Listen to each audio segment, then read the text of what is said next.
Assalamualaikum warahmatullahi wabarakatuh. Kembali di channel Guru Matematika, channel yang siap berbagi informasi-informasi dalam dunia pendidikan maupun yang berkaitan dalam dunia pendidikan. Baik, kali ini saya akan membahas tentang persamaan dan pertidaksamaan linear satu variabel. Ini adalah kelanjutan daripada bab-bab sebelumnya, di mana pada pertemuan yang lalu kita sudah membahas tentang bilangan bulat, kemudian kita sudah membahas himpunan, kemudian yang ketiga kita sudah membahas bentuk aljabar. Kali ini kita akan masuk ke bab yang baru, yaitu persamaan dan pertidaksamaan linear. Saksikan videonya secara lengkap. Baik, adapun KD atau kompetensi dasar pada materi kita kali ini, yang pertama adalah menjelaskan persamaan dan pertidaksamaan linear satu variabel dan penyelesaiannya. Kemudian yang kedua adalah menyelesaikan masalah yang berkaitan dengan persamaan dan pertidaksamaan linear satu variabel.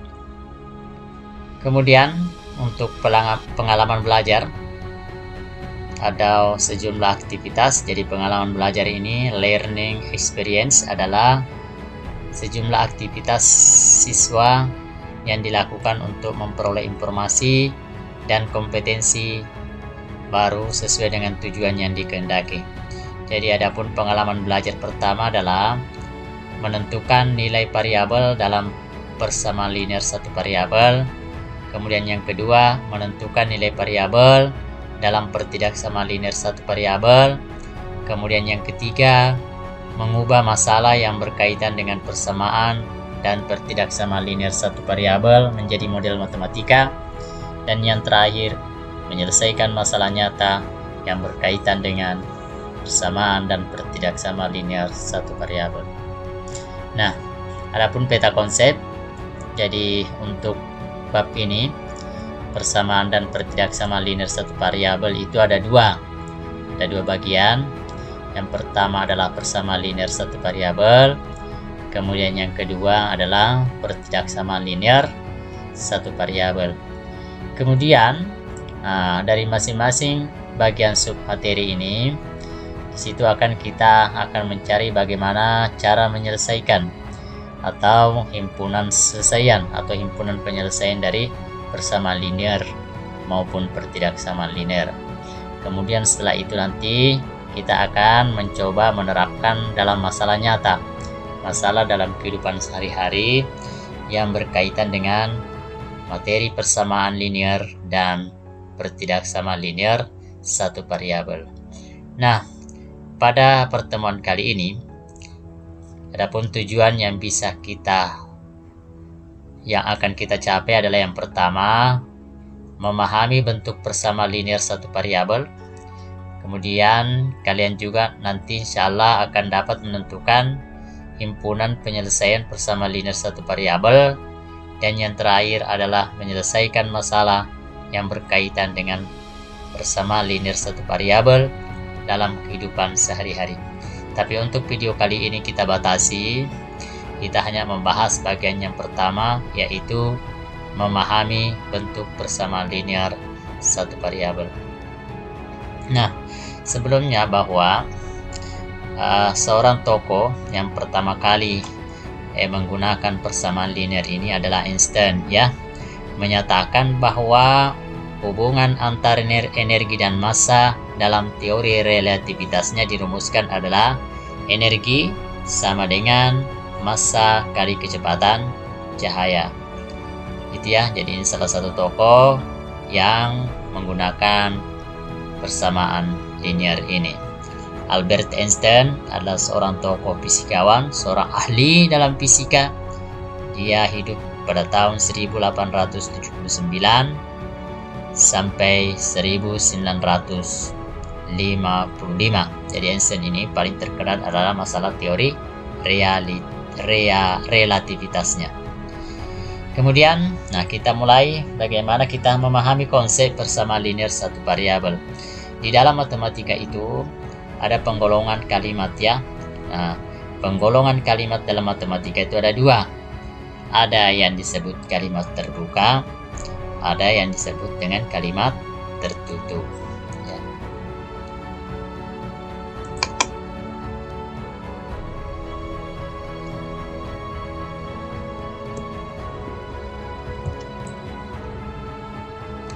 Kemudian, apa yang dimaksud dengan kalimat terbuka? Kalimat terbuka adalah kalimat yang belum diketahui nilai kebenarannya. Kalimat terbuka dapat bernilai benar atau salah tergantung nilai pengganti yang digunakan. Sedangkan kalimat tertutup adalah kalimat yang sudah diketahui nilai kebenarannya. Kalimat tertutup hanya dapat bernilai benar saja atau bernilai salah saja. Kemudian, kalau kita perhatikan contoh kalimat terbuka misalnya, ini perhatikan, siapakah Presiden pertama Republik Indonesia? Ini belum bisa ditentukan nilai kebenarannya, ya. Inilah yang disebut dengan kalimat terbuka. Jadi kalimat terbuka itu adalah kalimat yang tidak dapat dinilai kebenarannya. Contohnya, siapakah Presiden pertama Republik Indonesia? Siapakah pencinta lagu Indonesia Raya? Suatu bilangan jika dikalikan dan 2 kemudian dikurangi 3 menghasilkan 7. Suatu bilangan jika dikalikan oleh 2/3 kemudian dikurangi oleh 2 kalinya dan dikurangi 1 sama dengan 7. Nah, ini adalah disebut dengan kalimat terbuka. Contoh yang lain. Jadi ada beberapa contoh yang kami sebutkan itu adalah kalimat terbuka. Nah, apa itu kalimat-kalimat? Apa itu kalimat? Jadi semua kalimat yang ada di contoh ini adalah kalimat yang tidak dapat dinilai benar atau salah. Ya. Kemudian, yang mana yang disebut dengan kalimat tertutup? Kalimat yang bernilai benar.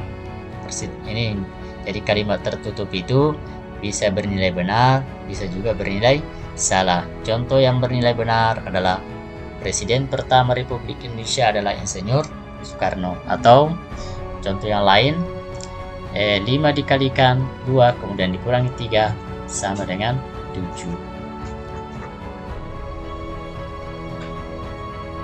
Kemudian untuk kalimat yang bernilai salah itu adalah pencipta lagu Indonesia Raya adalah Kusbini. Ini bernilai salah. Kemudian 6 dikali 2/3 kemudian dikurangi oleh 2 kali 6 dan dikurangi 1 hasilnya 7. Ini adalah disebut dengan kalimat tertutup. Ada yang bernilai salah dan ada yang bernilai benar. Nah, oleh sebab itu pada intinya bahwa kalimat tertutup bisa bernilai benar atau bisa bernilai salah. Sedangkan kalimat tertutup, sedangkan kalimat terbuka adalah kalimat yang belum diketahui nilai kebenarannya. Nah, perhatikan kalimat berikut. Bilangan prima terkecil adalah 3. Jika A adalah bilangan asli, maka 2A tambah 4 adalah bilangan ganjil. 2 adalah bilangan ganjil. Nah, coba perhatikan. Jadi, ketiga contoh di atas, manakah yang bernilai benar? Ya. Apakah nomor 1, apakah bernilai benar atau salah? Bilangan prima terkecil adalah 3. Salah ya. Jika A adalah bilangan asli, maka 2A tambah 4 adalah bilangan ganjil. Jadi untuk nomor 2, kita belum bisa ketahui apakah bernilai benar atau salah. Jadi nomor 2 adalah kalimat tertutup. 2 adalah bilangan ganjil. Nah, 2 juga adalah pernyataan atau kalimat yang bernilai salah. Nah, mungkin di antara kalian ada yang bertanya, silahkan. Nah, kemungkinan pertanyaannya adalah apakah perbedaan antara kalimat tertutup dan yang bukan?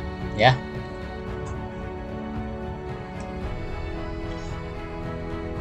Ada yang bisa menjawab?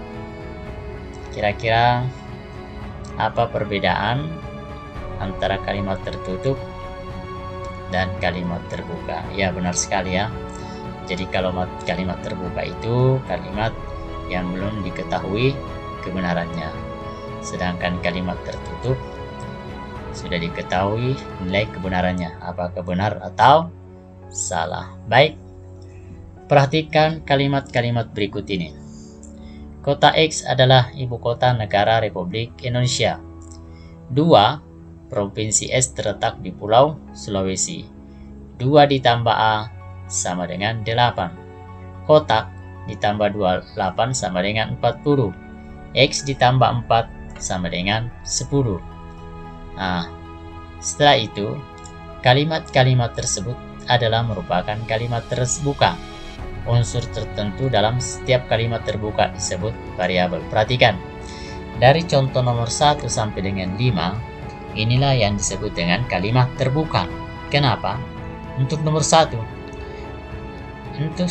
untuk nomor 1, ini adalah kalimat kebenarannya itu tergantung dari X.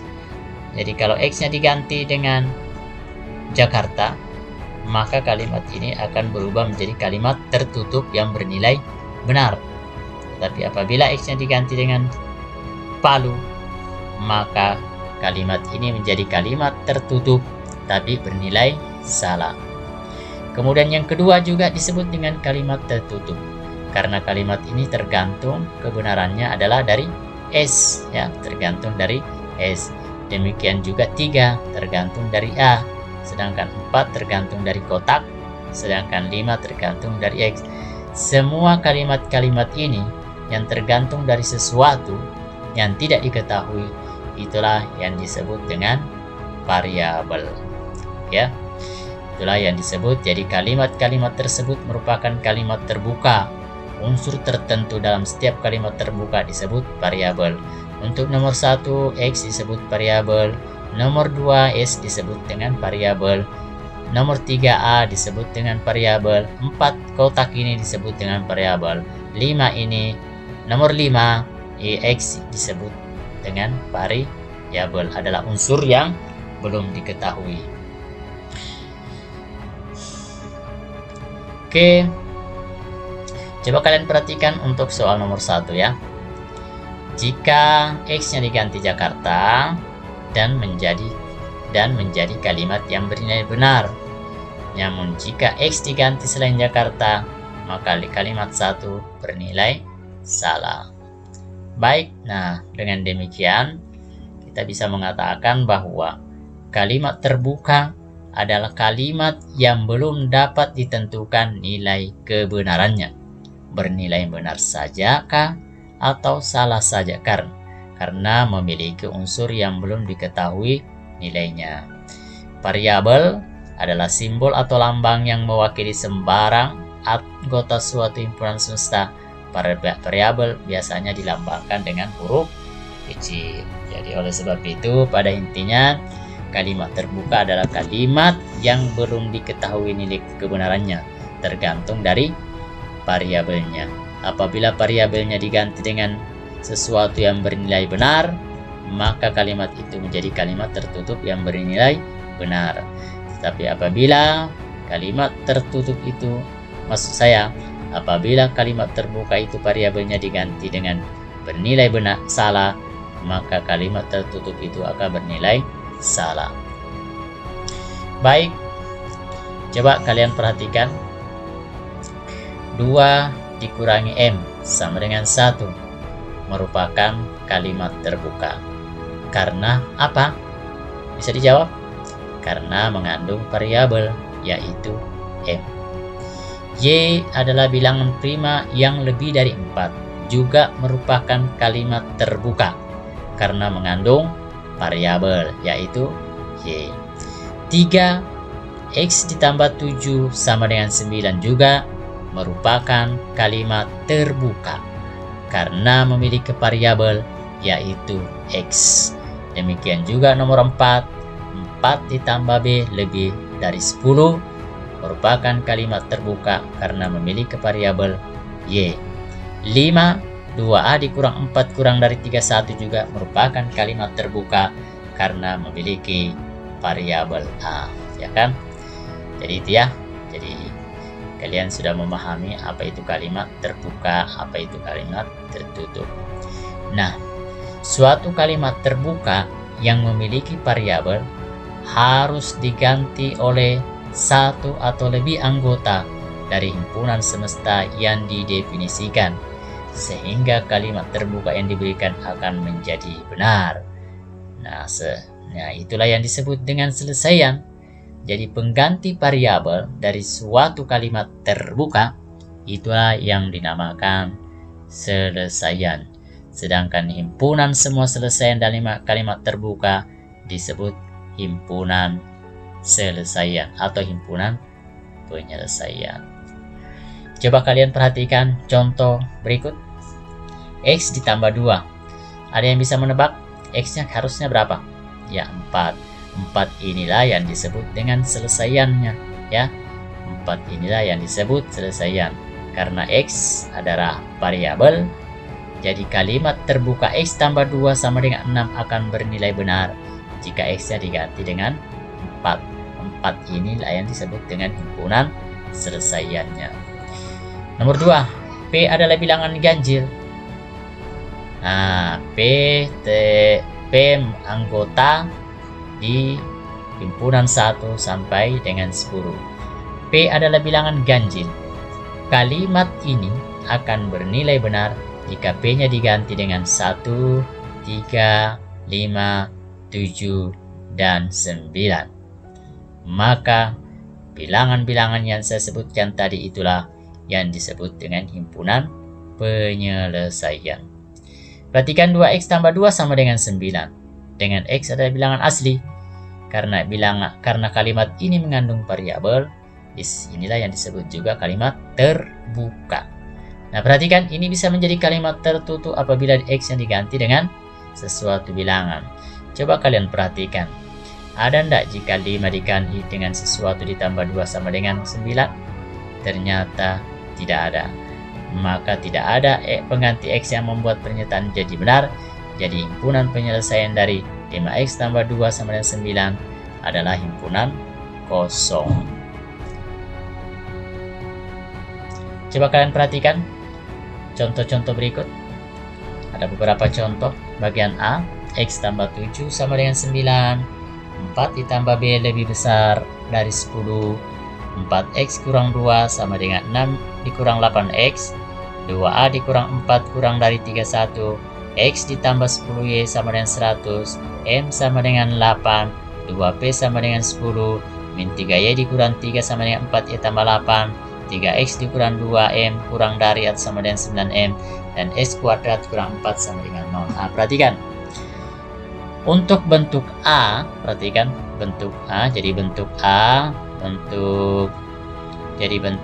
bentuk C, kemudian bentuk E. Saya ulangi, bentuk A, ya, jadi ini.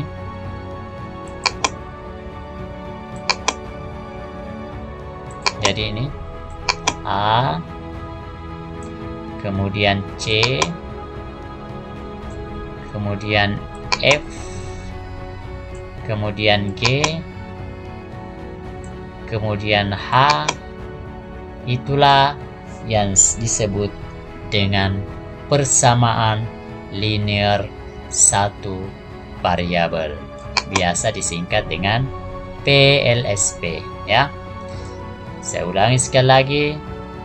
A, C, F, G, H disebut persamaan linear satu variabel. Sedangkan persamaan linear yang dua variabel adalah E, ya. Kenapa disebut persamaan linear dua variabel? Karena memuat dua variabel, yaitu variabel X dan variabel Y. Ada lagi? Ya, kayaknya tidak ada lagi persamaan linear yang mengandung dua variabel. Kemudian E sudah, ya. J. Nah, untuk J ini adalah persamaan kuadrat, ya. Persamaan kuadrat satu variabel. Kenapa disebut dengan persamaan kuadrat? Karena variabelnya mengandung pangkat 2 ya, mengandung pangkat 2. Ini yang disebut dengan persamaan kuadrat satu variabel. Kemudian yang terakhir perhatikan B, kemudian D, kemudian I, itulah yang disebut pertidaksamaan linear satu variabel. Kenapa disebut pertidaksamaan linear satu variabel? Karena bentuk kalimat matematika ini mengandung pertidaksamaan linear. Inilah yang disebut tanda-tanda pertidaksamaan ya. Ketidaksamaan ya. Oke, ini mengandung ketidaksamaan ya. Oke, kita coba masuk soal latihan. Tentukan apakah setiap pernyataan berikut bernilai benar atau salah. 16 adalah 2/3 dari 24. Nah, ini kita lihat ya. Oke.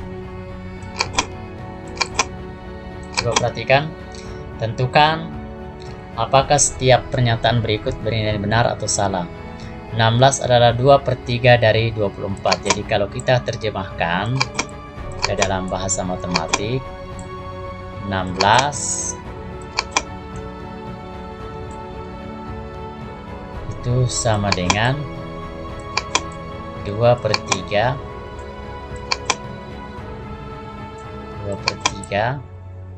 dari 24.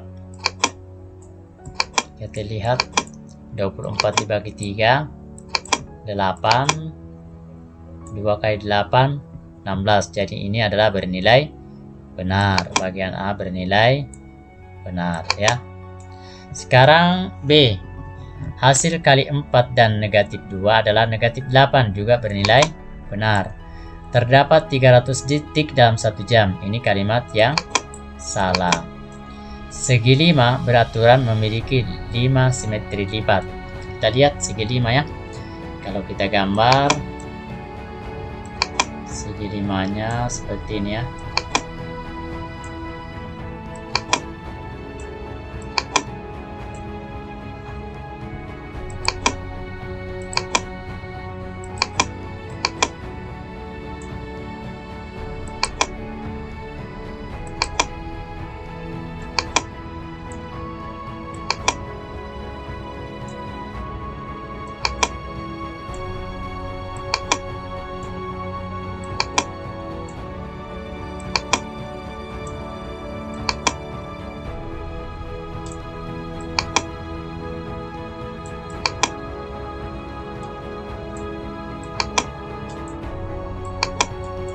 Satu, 2, 3, 4, 5. Jadi ini 35, 1, 2, 3, 4, 5 ya. 5 simetri lipat. Jadi kalau kita lipat, ini kayaknya ini kalau dilipat ini 1 ya, ini kayaknya tidak 5 ya. Ini salah ya. Kemudian 2 adalah bilangan prima terkecil dan merupakan bilangan genap. Benar ya. Tahun 1988 adalah tahun kabisat. Benar ya. Karena bisa dibagi dengan 2. Jadi tahun kabisat itu, karena ini adalah tahun kabisat, saya ulangi, tahun kabisat itu adalah tahun yang habis dibagi dengan 4 ya. Jadi kalau 1988 dibagi dengan 4, ini hasilnya bilangan bulat ya, maka disebut dengan tahun kabisat. 8 adalah faktor dari 12. Apa benar 8 faktor dari 12? Kita lihat. Salah ya, karena faktor dari 12 itu adalah 1, 2, 3, 4, 6, dan 12 ya. 12 kurang dari 14. Kalau kita terjemahkan ke dalam bahasa Indonesia, 12 kurang dari 14. Benar ya? Jadi ini juga kalimat benar, ini juga benar. Salah. Salah nih. 2 dikurang 3 sama dengan negatif 1. Kemudian ditambah dengan 5 menjadi 4. Jadi ini juga kalimat yang salah. Diagonal persegi panjang berpotongan 3 lurus. Kita lihat persegi panjang. Ini persegi panjang. Kemudian diagonalnya.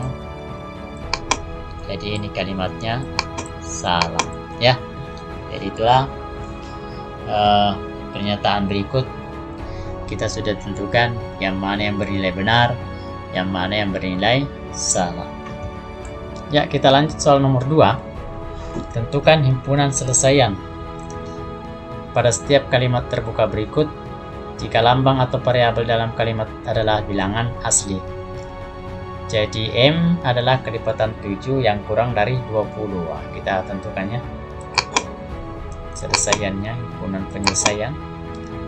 Jadi kalau ini M-nya itu sama dengan yang mungkin adalah M adalah kelipatan 7 yang kurang dari 20. Jadi M-nya adalah 7, kemudian 14, kemudian 21.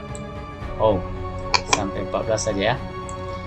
Kemudian K kurang 3 membagi 12. Maka untuk B ini perhatikan ya.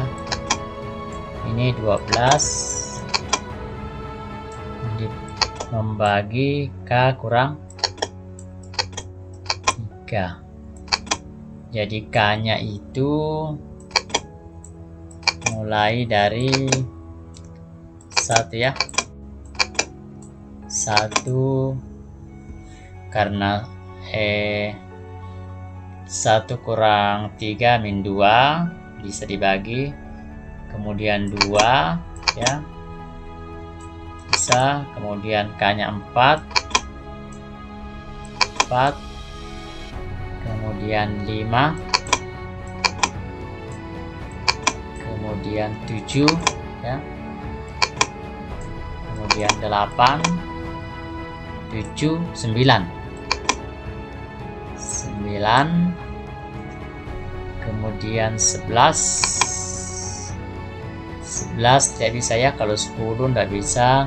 10 kurang 3 7, 11 kurang 3, 11 kurang 3 itu 8, kemudian 11 9 kurang 3 6. Oke, 10 11 12 bisa, 12 masih bisa, K-nya 13.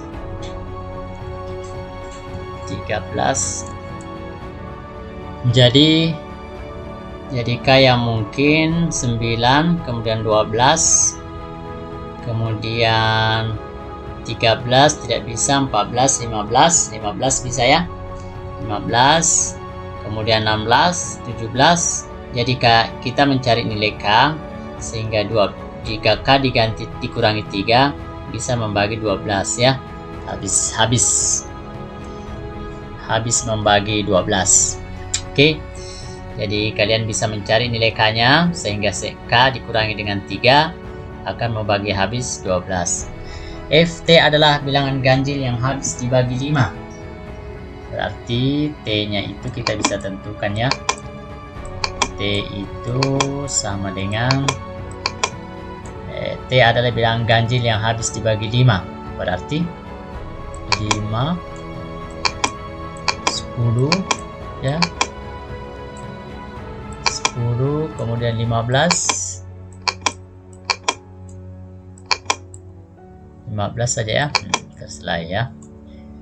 A kurang 2 sama dengan A tambah 2. Berapakah A-nya? Nah, ini kita tentukan A-nya ini sama dengan ini dibagi ya. A kurang 2 sama dengan A dibagi 2. Berapakah A-nya? Ini bisa kita cari dengan cara seperti ini ya. Ini A-nya sama dengan 4 ya. Kenapa 4? Karena 4 kurang 2, 2. 4 bagi 2, 2. Kemudian ini, berapakah nilai P? Sehingga jika dikalikan 6 kurang 9, hasilnya adalah P pangkat 2. Ya, dengan cara mencoba ya. Sekarang kita lanjutkan untuk bagian H. Itu B-nya itu sama dengan 6 ya. Sama dengan 6 ya. Kemudian R adalah panjang rusuk kubus yang memiliki luas permukaan 6 satuan persegi. Jadi di sini R-nya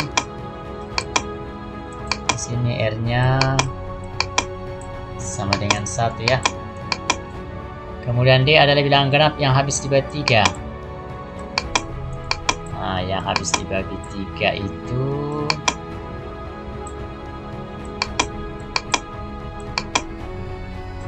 bilangan genap ya, berarti kelipatan 6. Jadi 6, 12, 18 dan seterusnya. Ini kelipatan 6. Itu akan habis dibagi dengan 3. Baik, soal nomor 2 selesai ya. Ya, soal berikutnya kita akan membuat kalimat berikut menjadi kalimat matematika yang memuat variabel ya. Nah, mungkin kalian masih ingat bentuk aljabar. Nah, sekarang jumlah 2 bilangan. Nah, ini kita bisa terjemahkan menjadi X ditambah 12 sama dengan 12 ya. 54 sama dengan 9 lebihnya dari T. 54 ya sama dengan T tambah 9 ya, lebih. Kemudian 11 adalah hasil bagi suatu, ini kita terjemahkan ke dalam bahasa matematik. 11 adalah hasil bagi suatu bilangan Y dengan 6. Jadi Y dibagi dengan 6, itu hasilnya adalah 11. 11 adalah hasil bagi suatu bilangan Y dengan 6. 5 adalah 1/6 dari C. Ini 5 1/6 dari C itu sama dengan 5 ya. Bilangan W dibagi 5 sama dengan 6. Jadi W dibagi 5 itu sama dengan 6 ya. Keliling segitiga sama sisi adalah 16. Kelilingnya berarti 3S ya. 3S, 3 sisi 3S sama dengan 16. Begitulah cara membuat kalimat matematika apabila berupa soal cerita. Apabila dia berupa kalimat yang ingin diubah ke dalam bahasa atau kalimat matematika. Sekarang soal yang terakhir. Untuk membeli majalah, Ida, Ayu dan Komang membuka uang jajan mereka. Uang yang dimiliki Komang adalah 28.000. Setelah dikumpulkan, jumlah uang mereka sebesar 50.000. Tuliskan persamaan yang kalian gunakan untuk menentukan jumlah uang yang berasal dari Ida, Ayu. Jadi caranya ini kita misalkan ya. Misalkan uang Ayu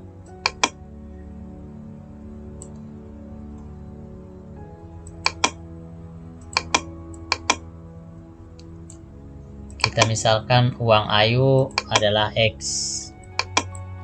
Ini adalah uangnya Ayu ya. Uangnya Ayu.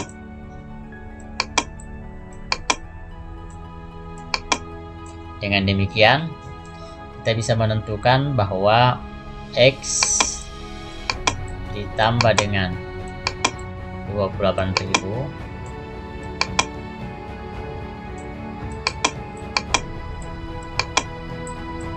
itu menghasilkan 52.000.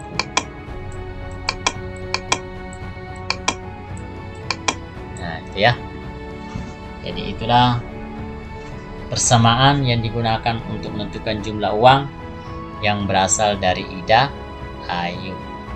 Untuk mengakhiri pertemuan kita buat rangkuman ya. Yang pertama, bahwa kalimat terbuka adalah kalimat yang belum bisa ditentukan nilai kebenarannya. Contoh kalimat terbuka adalah 2x tambah 3 sama dengan 7. Kemudian yang kedua, kalimat terbuka bisa menjadi benar atau salah tergantung dari pengganti variabel. Kemudian yang terakhir, pengganti nilai variabel disebut dengan himpunan penyelesaian, yaitu himpunan selesaian. Demikian materi kita kali ini. Demikianlah video kali ini. Semoga bermanfaat. Bagi ingin yang memberikan komentar, silahkan ditulis komentar di kolom komentar di video saya. Jika ada pertanyaan, silahkan diajukan pertanyaan. Jika ada soal yang mau dibahas atau mau didiskusikan, silahkan ditulis di kolom komentar. Demikian, Assalamualaikum warahmatullahi wabarakatuh.